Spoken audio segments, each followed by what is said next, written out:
Hello, today I'm going to be teaching you about kitchen safety, sanitation, and mise en place. So to begin, we want to make sure we have a clean surface area, that our hands are washed, and then we can begin mise en place.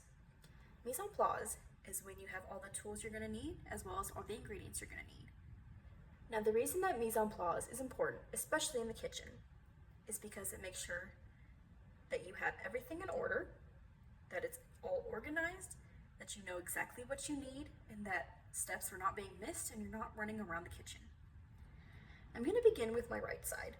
Here I have my chef's knife, my serrated knife, and my paring knife. Up above, I have two separate bowls, one for prep and one for discard. Next, I have a separate dish towel, and I can use this for my hands, for the cutting board, or the surface around me. To my left, I have a scraper, and what the scraper is used for is to scrape up that food and either discard it or put it in my prep bowl.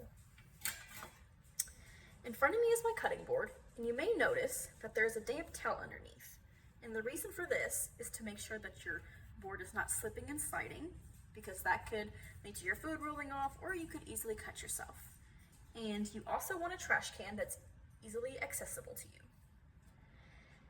Now I'm going to explain the differences between these three knives.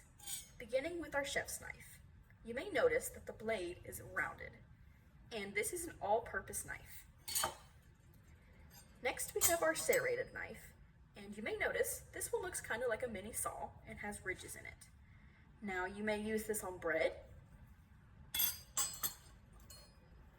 Next is your paring knife, which is a little bit similar to our chef's knife with that rounded edge, but this one is smaller, and this one is best used for vegetables or even fruits. Next, I'm going to be showing you the correct way to be holding your knife. Here we have our chef's knife, and what you're going to want to do is place your 4 fingers around the bolster, bring your thumb to the front, and pinch. This way that none of your fingers are in the way, because 2 ways you do not want to be holding it is placing your fingers anywhere on the blade or near it.